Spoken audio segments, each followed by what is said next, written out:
many people have lived with dysfunctional parents. And I liken what's happening in the White House to living with an alcoholic parent or two, or parents who are highly dysfunctional. And the kids suffer. And this is what we are seeing. We are experiencing now that same sense of unpredictability, the embarrassment, the fear, a sense of shame, the profound belief that that the stability of our family is at stake. And you cannot live in a family like that, so profoundly dysfunctional, and expect that there aren't going to be impacts. I'm Dean Walker, and welcome to the Poetry of Predicament podcast, a podcast for people brave enough to face humanity's challenges and problems, and most importantly, our numerous predicaments. The Poetry of Predicament is a podcast meant to inspire us to bring forth grace, beauty, and connection with the web of life in the face of a predicament-laden world. Today we're speaking with Dr. Lise Van Susteren. She's a psychiatrist in the Washington, D.C. area, but has been a contributor nationally and internationally in the topics of the mental health effects of climate change and other large-scale global stressors. You will have to look long and hard to find a more straight-talking and bold public health professional. Join us in welcoming Dr. Lise Van Susteren. Well, Lisa, I've been reading lately or rereading your report on the psychological effects of climate change, which you wrote several years ago.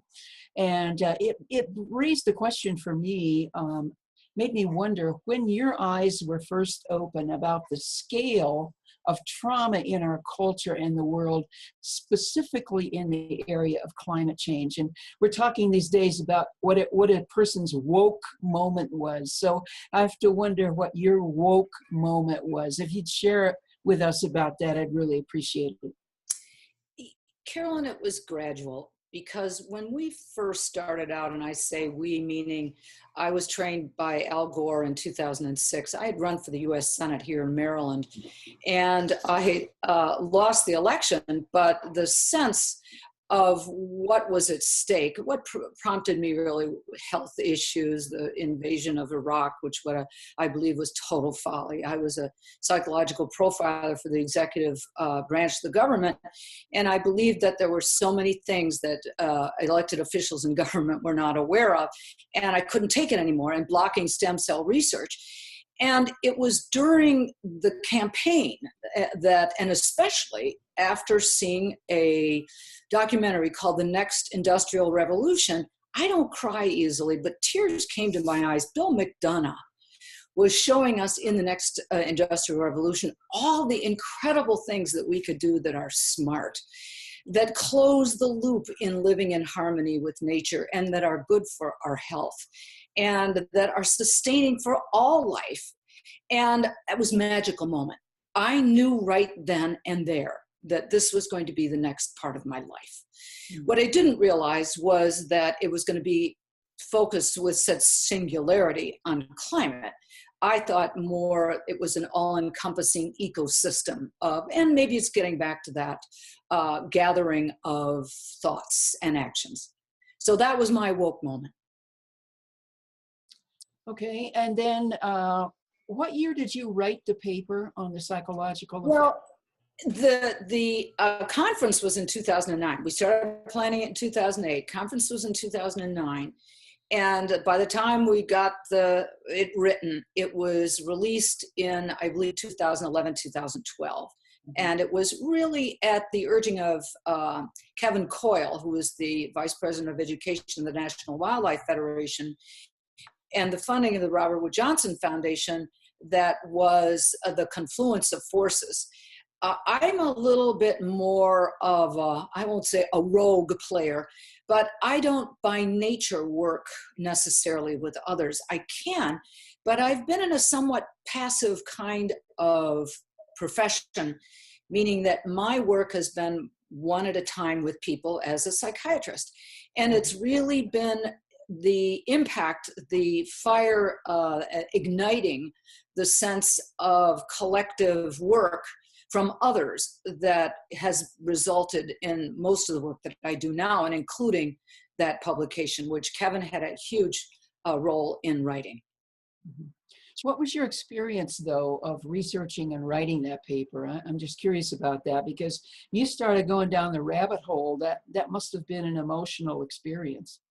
Yes, it was. I thought it was a dip into the rabbit hole. I did not know it was going to keep me in many respects down there. I assumed when I was making all these warnings, I was thinking, I was in high school, took 4 years of Latin, and I remember vividly the notion of Cassandras, or of Cassandra, who warned of future harm, and the curse was not to be believed. And so when I was talking about these things, the thought of being a climate Cassandra was in my mind, but I never, Carolyn, really believed it. I thought the world is essentially a rational place. Mm-hmm. We will recognize that we cannot continue to have these carbon emissions fouling our air because it's inconsistent with our survival. We will recognize that, and pretty soon we'll start seeing the numbers go down. And in lieu of seeing the numbers go down, I saw them going up faster and faster. And was a gradual then awareness that, and it reminds me of the Buddha saying, if we're not careful, we're going to end up where we're headed. Mm-hmm. And that's when I began to realize, my God, we are pressing the accelerator to the floor and we're headed right for the cliff.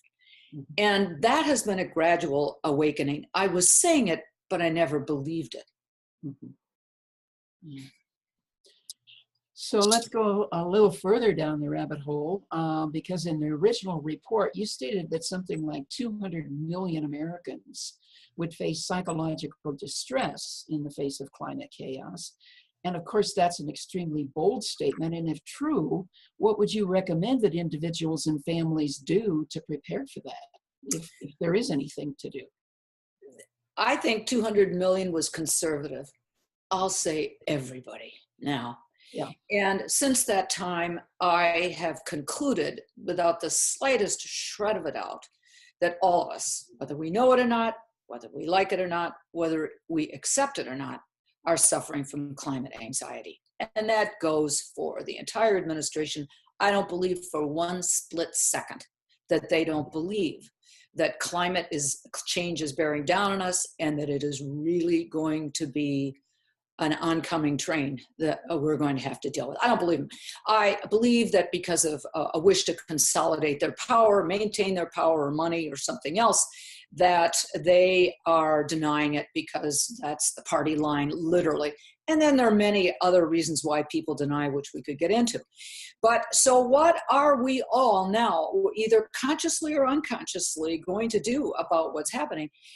Really, there's three areas that I think, if we're going to hop over some of the denial and how to unpack denial, et cetera, but just looking at what we can do, there are three areas. And first of all, it's the individual responsibility that we can take. And I hear all the time, oh, what one person does doesn't matter. Oh, that's ridiculous. Of course it does, because we move. First of all, it's like in November. We all vote knowing that our one vote very rarely is an election determined by one vote, but we do it as a part of our civic responsibility to each other. This is a democracy. We know that our safety and what we value is predicated on our doing this for each other, and we go about it very proudly. So just as we vote in November, so too should we be calculating our personal carbon footprint, seeing what ways we can reduce it. and offsetting what we absolutely can't reduce. And that means eating a plant-based diet. It means taking a train instead of a plane. It means transitioning to renewable energy. And it means advocating for it among the people who live around us, our friends and our family members. And this is a way to lead by example. And if we all did that as part of our civic responsibility to each other, you're darn right. That what one person with the ripple effects added can change the world. It drives markets, it changes, it establishes social norms. So your personal choices, the way you live your life, are critical. That's number one. Number two, it's going into and collaborating with community organizations. They're all over the place. And what we know, and certainly as a psychiatrist, what I so heartily embrace is when you're thinking only about yourself, and this happens when you're depressed, but it also happens that when you're only thinking about yourself, you become depressed. There's a certain part of your brain, just happens to be the right parietal lobe, which tends to bring on a negative and troubling self-focus that shuts you down. The mirror image on the other side of the brain, the left parietal lobe, is called the sort of awe factor, the spiritual factor, which is the collective consciousness and the working together with others. It's just the mirror image of the self-focus and the focus on others. And when that is activated, we get all these great brain waves that we also find when people meditate, the alpha waves that give a sense of a transcendent feeling of forgetting about oneself in favor of the greater good. And it's a transcendently pleasurable, meaningful, and authentic experience. So that's the second thing, community action. Be out there with everybody else cleaning up or blocking a pipeline or interrupting a meeting or some planting of community vegetable garden, whatever it is, teaching somebody. And then the third thing, of course, is we have elections, and we still do have a representative form of government, theoretically. And 2018, we're right here, and we have some primary elections coming up. And you know what? If we don't like the way our elected officials are carrying on, well, then let's vote them out.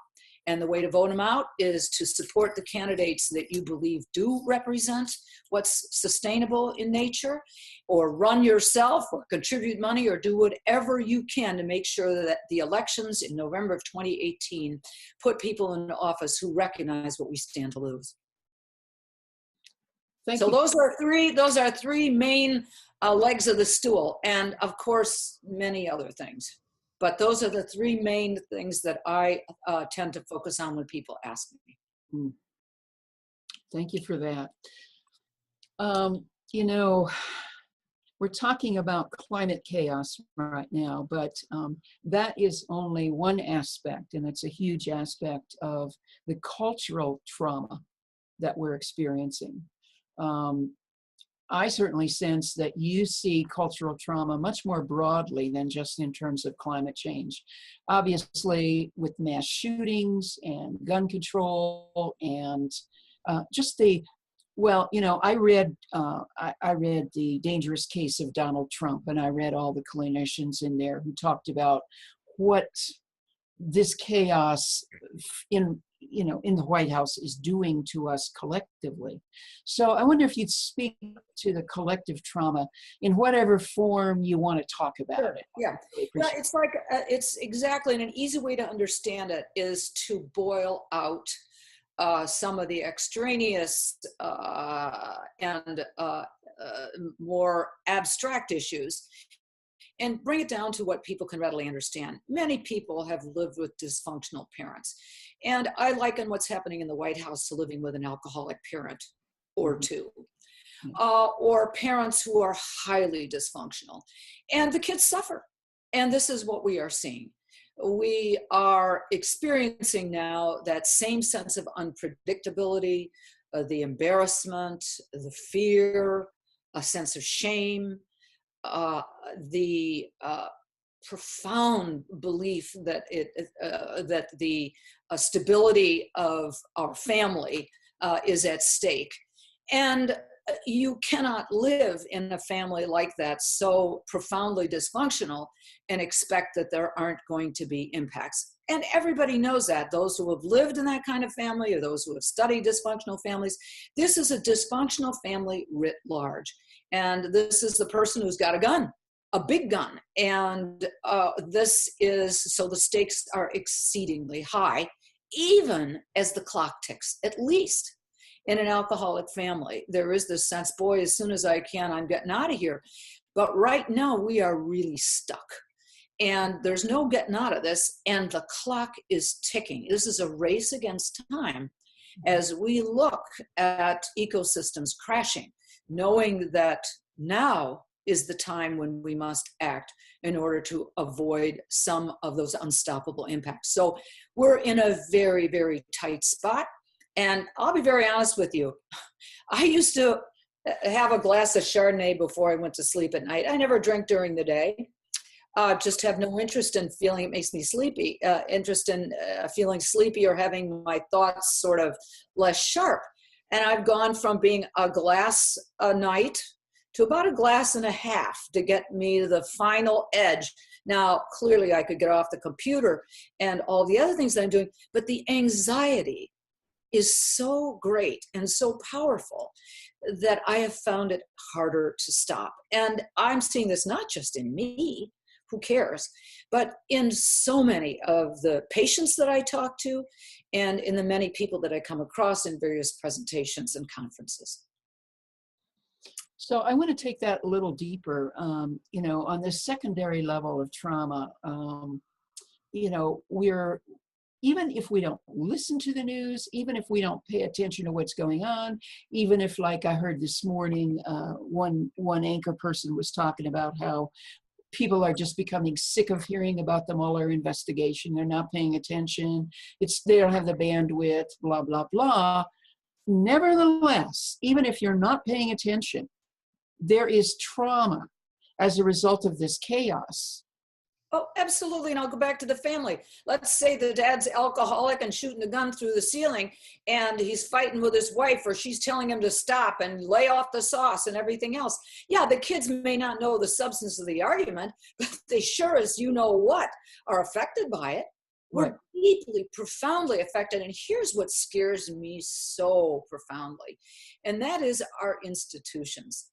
Democracy is not a default form of government. And one of my favorite social historians, Steinringen, who was at Oxford, said when Athens, he was likening Britain and the US to Athens. And he said that he could see a very profound income gap, an apathy in the form of government, and also corruption. And those were the three prongs of forces that took Athens down. And he said, when Athens went down, it was 2,000 years again before we saw a representative democracy. And that scares me profoundly. I also know, Carolyn, when people regress because they're afraid, which everybody's anxious and afraid, and the ones who are denying it, we can certainly talk about that. But many people show anger as a result of being afraid rather than just being afraid. And so what happens is these are very regressive psychological states. And when you're in one of those regressive psychological states, you tend to respond better to people who appear, at least, to be tough. And what happens is then you get strong men into office who promise you safety and security from the other in exchange for your personal freedoms. And you're willing to do that because when you're afraid, any port in a storm looks good, and the promises of a strong man make you feel more secure. So you vote for these guys who are bullies, who are vulgar, crude, and simplistic, not to mention aggressive. And this scares me profoundly. Taking that a little further, there's also the unspoken trauma, and this is very much like the alcoholic family, of the gaslighting and the death of facts. So that it's a constant, mind bend. You're hearing things that aren't true. Let me just say, Dean and I were talking the other day about Tillerson's wonderful commencement speech at BMI about truth-telling. Oh, it's really important that we tell the truth. Well, this is a guy who for 40 years working for Exxon knew exactly what fossil fuels were doing to the environment and lied through his teeth for 4 decades. So it's like, you're talking to us about truth? And so everywhere, around us is this death of facts. It's not the truth. Who cares? Can you say something about that? Yes, I'd like to also add that ExxonMobil had a campaign regarding carbon dioxide and carbon dioxide emissions that said, and I remember seeing it in the New York Times over and over again, CO2, we call it life. So it is not only the denial of the impact, but the ongoing attempt to deceive. And so the gaslighting is, it's a form of brainwashing, obviously. And I have to say that as we have been exposed to more and more information, more and more easily, that in some areas that information has been condensed to bullets. And we have gotten to the point where we no longer engage our full minds. We only engage in a way that has us experience those bullet points. And to be very specific, there's a part of the brain called the default mode network. That default mode network involves many different aspects of the brain. But it's a place where we go to muse and to think and to ponder.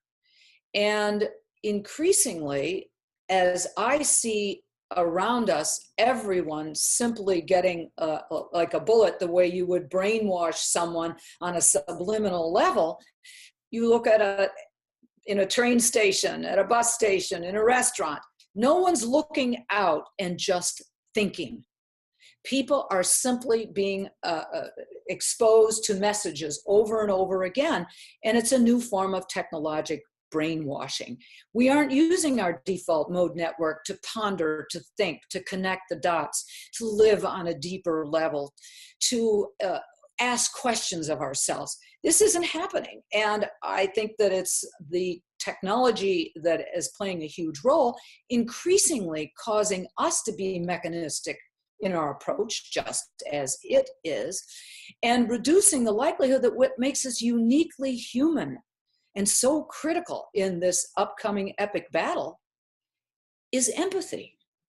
Mm-hmm. We aren't taking the time because we are being so distracted by these incoming messages and the pace that we aren't thinking anymore. And it's thinking and imagining that brings us and stirs us to that critical human place, which I think is going to be the difference or not for our survival, and that's empathy.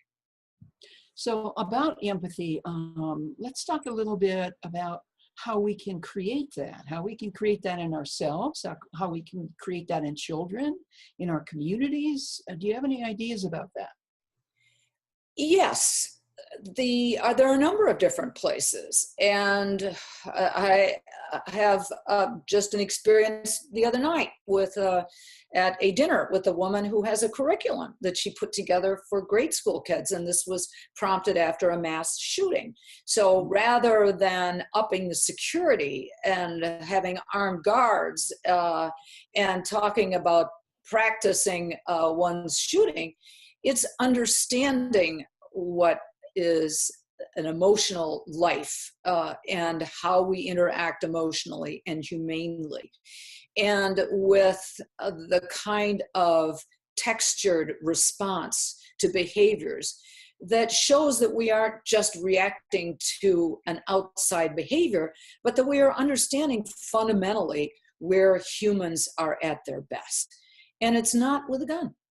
And so the same goes for any other place, whether it's politics. And I sometimes lament that I am so frequently seeing politicians saying, I'm going to fight for this and I'm going to fight for that. The word cloud is so distorting.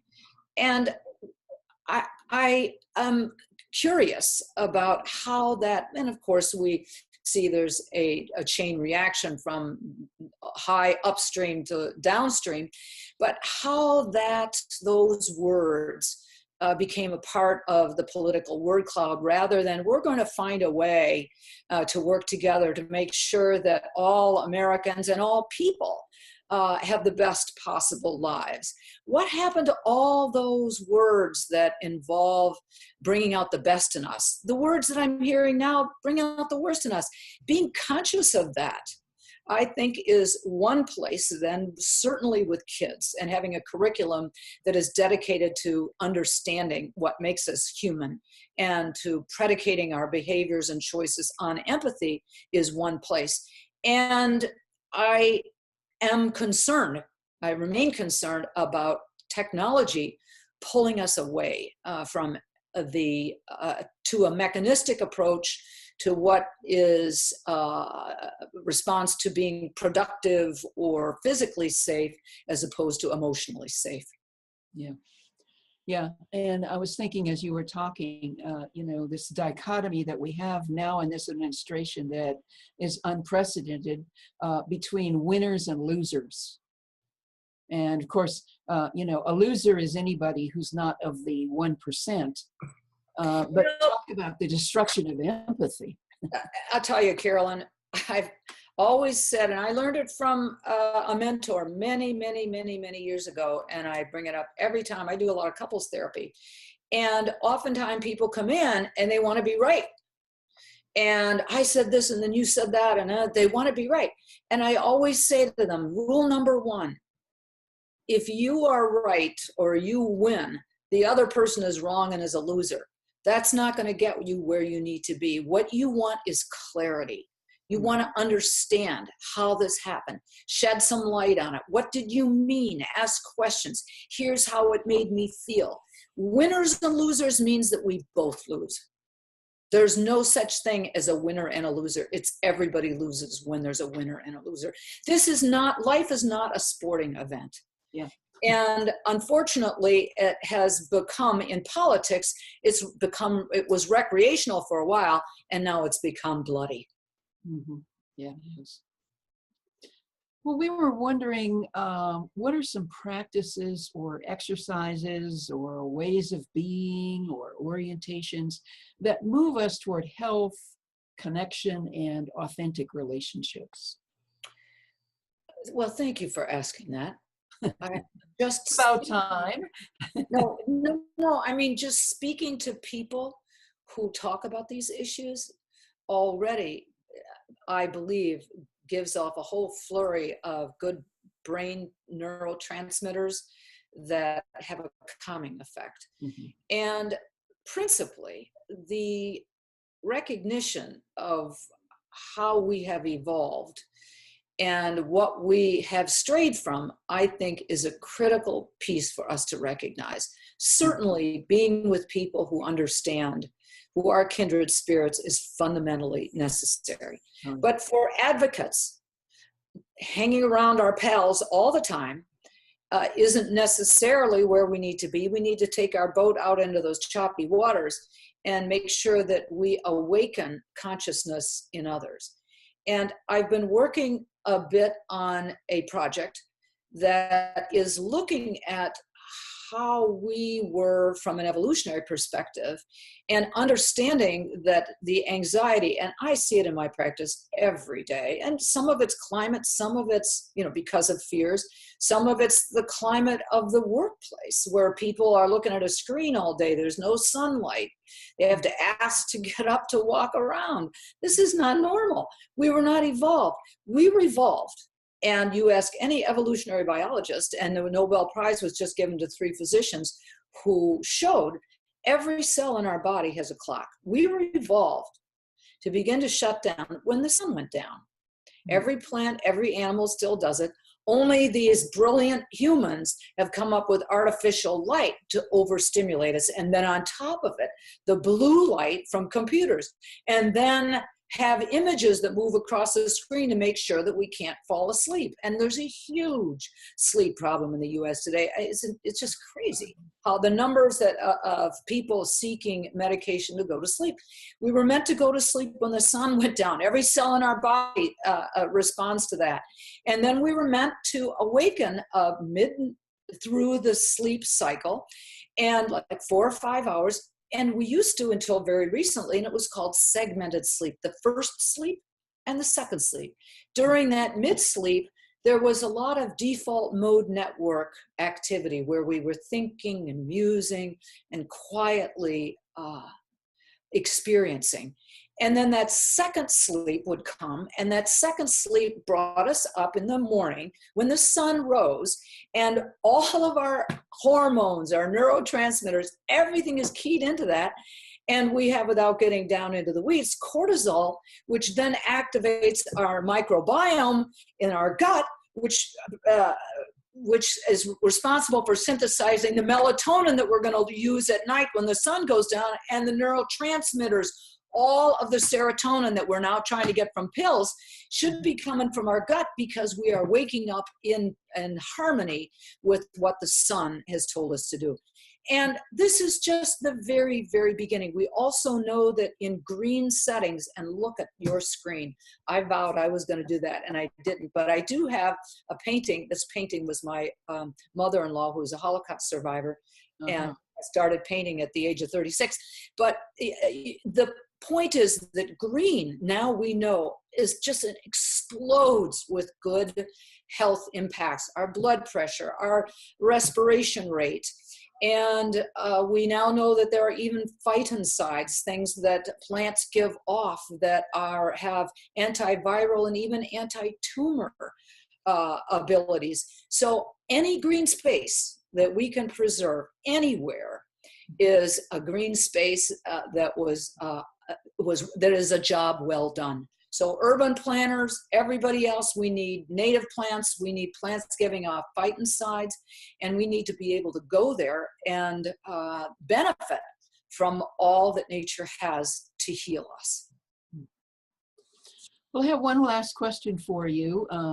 We suspect, because we're struggling with it too, that you've developed or are developing your own language in talking about all of these issues. Can you share a bit about that? Yes, and they're two separate languages. One is my internal dialogue, and the other one is an external one that comes as a result of what's going on internally. And I'm very frightened inside. Sometimes my feelings take a turn for the better, and I look around me and all these brilliant people finding ways to transition to novel ways to produce renewable energy, and how we are using resources differently, and so many brilliant minds going after, so many good people transitioning to so many worthwhile, sustainable behaviors. And so that is what I try to think about. But just like the circadian rhythm, depending upon the time of day as well, I wake up in the morning, and I got to tell you, Carolyn, I try to tell myself, because last year, 2017, New Year's Day or Eve, I said, okay, this is going to be the year of gratitude and solutions. No more saber rattling about how disastrous it's going to be. But the reality is that saber rattling inside me and anguish is very much a part. But I do force myself to talk about solutions. And to that end, I have embarked on many different personal activities and advocating for other ones. But the language I have taken to certainly the climate Cassandra's language, that a term that I came upon because that's what I felt. The pre-traumatic stress disorder was something that I was experiencing. And I find myself now going to my colleagues and insisting on things like professional witnessing so that we feel a personal responsibility, especially psychiatrists who are, we get science, we get urgency, we get consequences, we get all these things, we messaging and how to build hope. And I've been going there to try to work with colleagues. But I also have seen a little bit of a transition in that I once had these rescue fantasies where it was about what I could say or do. And the new language, which is more of philosophy, is a recognition that it's not about what I can say or write or do, but it's how many more people we can bring in. And I think that's a little bit of a transition. It is responsible for some of the work that I'm now focused on, which is restoring nature, talking about awe, talking about healing, talking about living in harmony with this amazingly bountiful place, and embracing life and the diversity of life and savoring the sounds of nature in ways that I hope can be addressed in more fully and broadly in places where people can actually take action to preserve them. And I was thinking what was going through my mind is, I'll just say this, that after many years of living in this house, it was really a Rachel Carson spring out there it was really quiet. And 2 years ago, we got some frogs and toads. And every night now, especially a rainy night in the summer, wow, I go out there. It is so loud with frogs and toads. I am transformed. So there's also this whole area of psychoacoustics, which we have forgotten about. And that is all the sounds and smells and sensory experiences of nature that are restorative.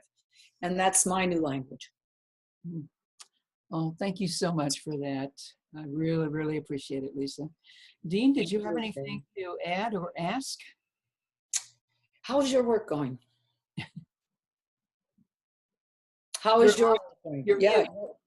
Oh, pardon me? You're muted, Dean. Oh. There we go. How is your work going? Tell me what, I know that you're always up to so many activities and that the depth of your connection is so great and so comforting. Tell me what you've been doing. Well, thank you. That's exactly what I was hoping to share with you, because you both have covered so much ground in this interview.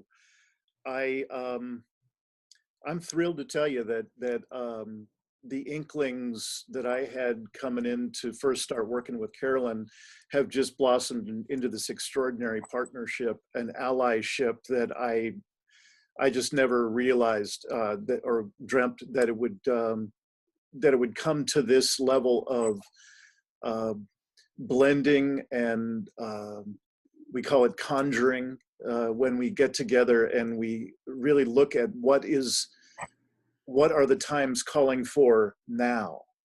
And that can change day to day when we check in with one another. So it's been an extraordinary couple of years of designing and conjuring and imagining together and really refining our ability to see as clearly as we can what is the calling of the time. And we're both very much committed in our different ways of bringing our gifts as best we can to offer to the times. I don't think either of us has a speck of we're going to save the world or that there's a world to be saved. That's not our orientation, and I think it's deeply disempowering, kind of a la some of your earlier responses. But I am thrilled to say that when the first question you answered about the 3 things we can do, kind of a take on it. I'm happy to share with you what feels like kind of an underpinning for that first response, and that is both of us, from Carolyn from her more than 10 books and me from my one, seemed like we both came up with a response to what got us here. And that answer kept being, we've disconnected. We've disconnected from our deeper selves, from each other, from the earth.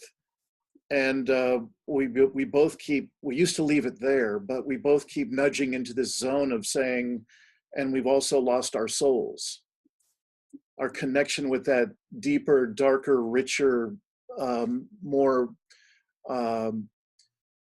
deeply alive segments of ourselves and universal segments of ourselves. And our work seems based on what Joanna Macy calls her work, the work that reconnects. What we are basically doing is creating safe environments for people to consider the incredible predicaments of our world, and to have them feel an experience of that it is safe and actually invited to break our hearts open consciously in a beautiful way together.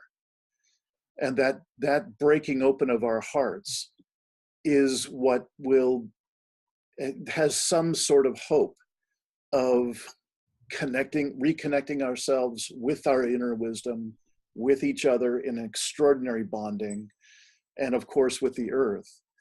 And I am hard pressed to think of what else I could be doing that could be bringing me more joy and more grace and more beauty. It is, ironically, in the face of all the rough stuff y'all have been covering in this time with us talking, and what, Lisa, I know you touch in with every day in your work, as do we.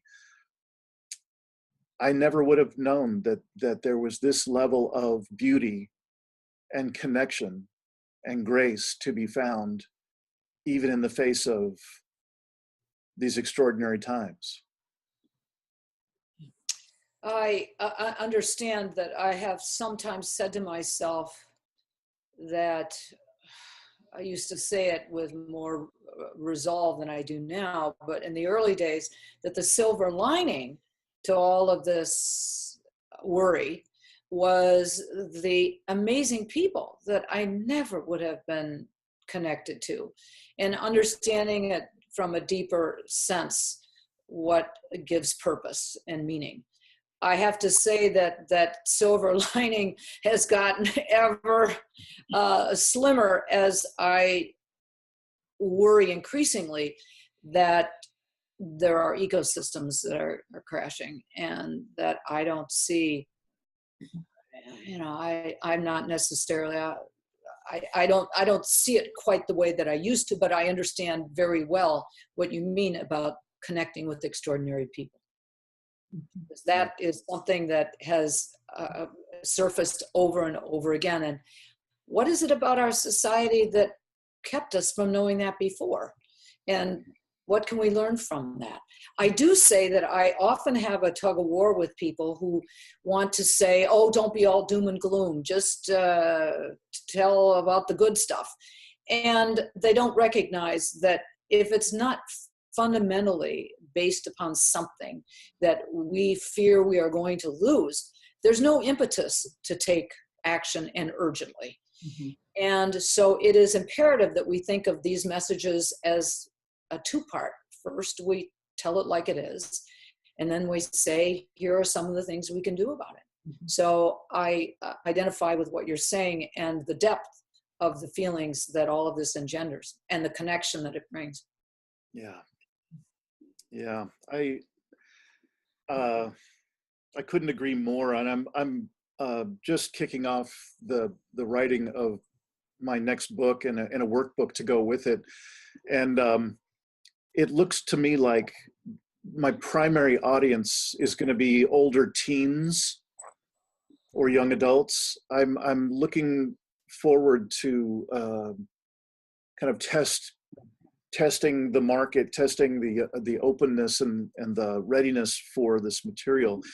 And I'm keep swimming upstream against the incredible tide that I've encountered since day one, where people would tell me, don't include too much data, don't include too much facts and figures, and for sure don't include too much doom and gloom.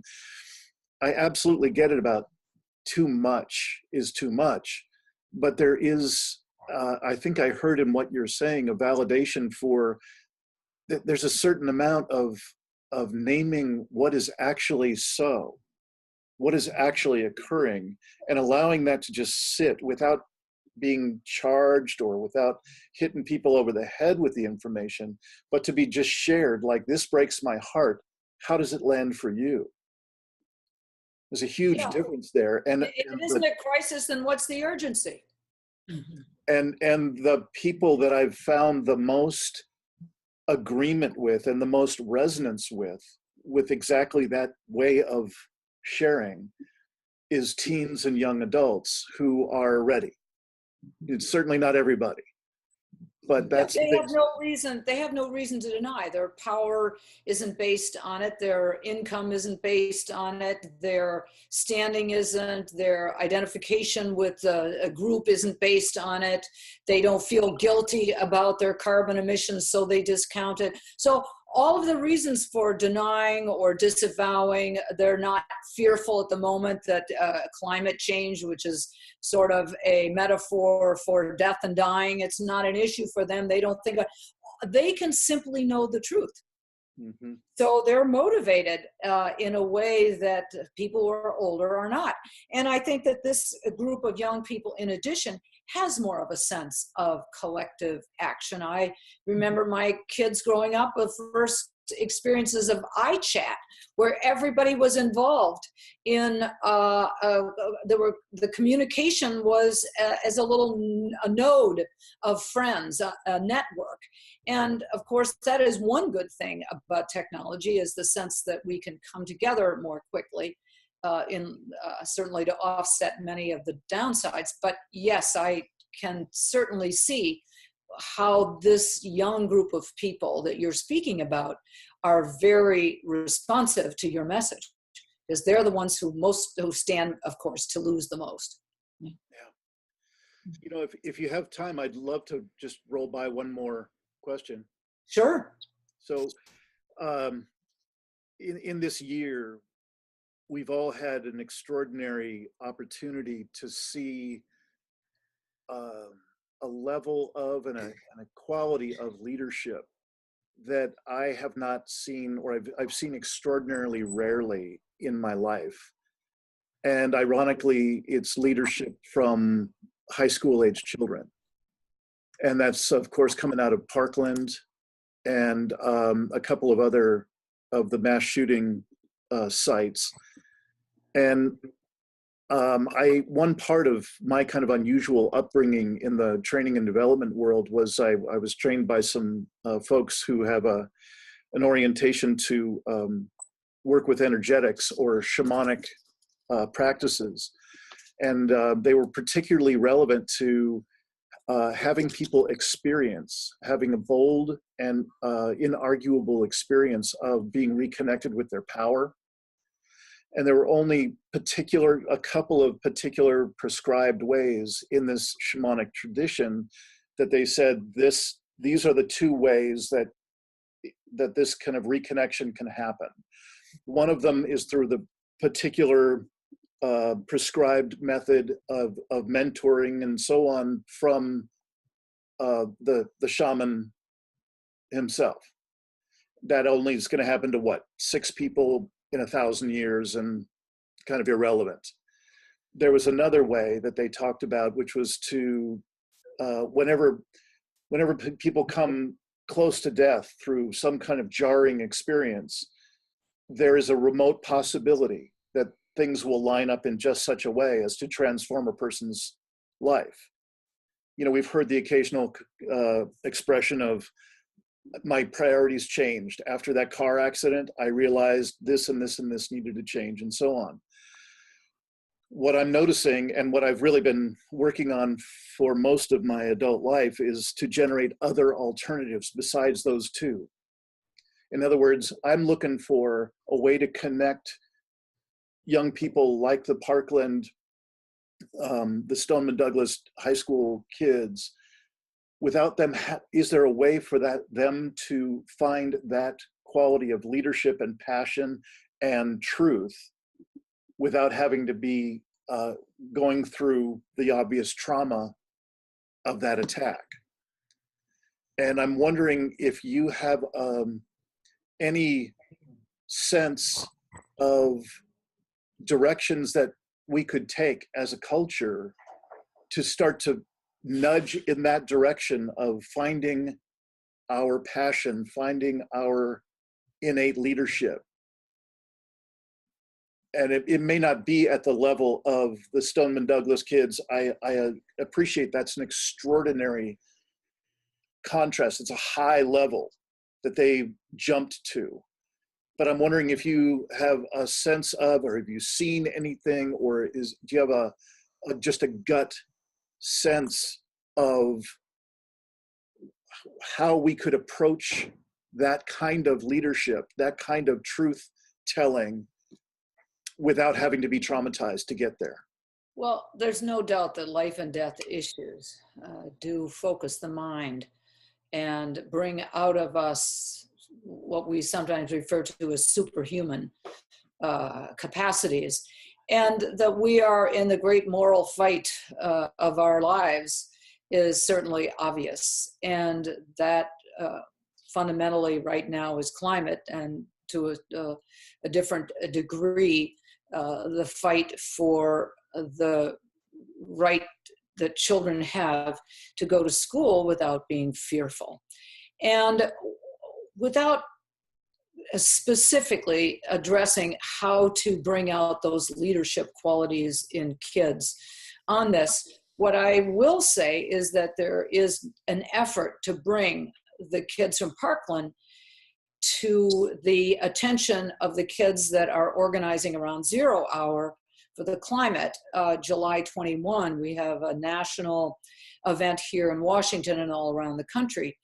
And bringing those leaders together where there is a synergy and a belief that the outrage that they have is so legitimate, and that they are on the moral high ground to say to the adults in the room, the so-called adults in the room, take the targets off our back on climate and guns.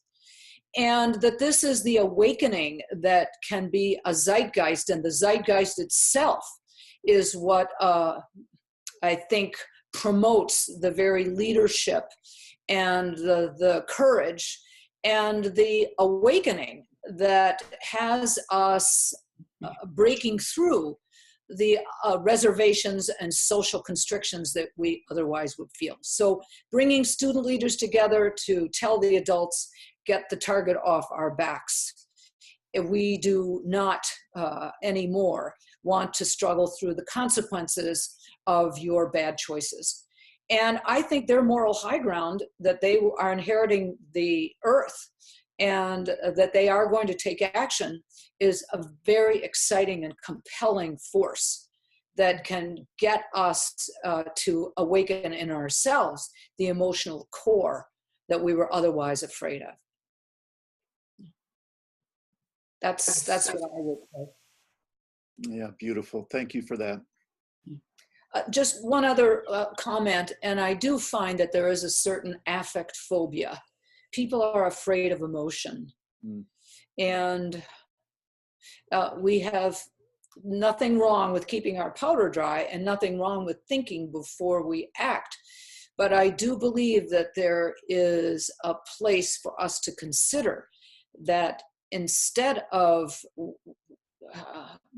downplaying, whitewashing what we are feeling, and this is what's so riveting about the kids, they're saying exactly what's in their hearts. And they know that this moral battle that they're fighting based on outrage at feeling being wronged is what is so compelling and so riveting for the rest of us standing and watching. Lisa, in September, we're going to have an online webinar on trauma. And one of the speakers that I want to invite is Jennifer Panning, who wrote that chapter in The Dangerous Case of Donald Trump about the effects of him on culture. And I'm wondering if you might be interested in being part of the webinar as well. It won't be just about, political or any, Sure. about the White House. Yes, I would love to. And I do believe, and I'll just give a little sentence or two. The issue of Donald Trump is that Donald Trump has a cognitive disorder, a processing disorder. And I think that he was fundamentally feeling very humiliated because he was otherwise a smart guy. But what has happened is that he could not be successful on the same playing field as everyone else and was deeply humiliated. And so most of what comes out of his mouth is, to the ears of a psychiatrist, the spreadsheet on what he thinks about himself. So disloyal, fake news, stupid, disabled, loser. All of those things that to a psychiatrist are almost saying, oh my gosh, he's talking about himself. Yeah. And it's just projection. And so we talk, or people do, about being a narcissist and all the rest. He's a profoundly insecure man. And based on that insecurity are layers and layers of anger and humiliation. Yeah. And it comes out in the lives of others as well. And the damage to the institution of the presidency, the damage to democracy all around the world. And of course, the damage on the ground to all of the issues that we are struggling with that are really critical for our survival.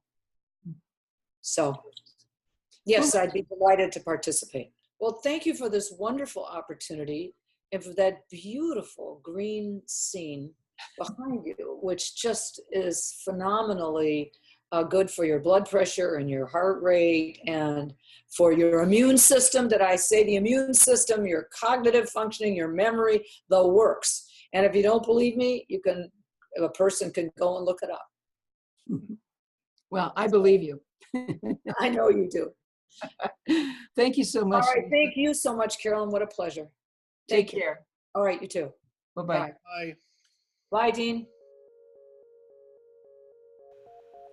Thanks for watching another episode of the Poetry of Predicament podcast, produced by Dean Walker and the Living Resilience Alliance, www.livingresilience.net. Music today from Michael Hedges, as always, and also Port Blue Into the Sea.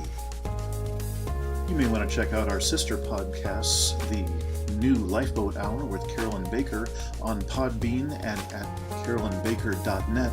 Also, the Impossible Conversation podcast, another channel on YouTube. Thanks so much for joining us. Join us again later for another episode of the Poetry of Predicament.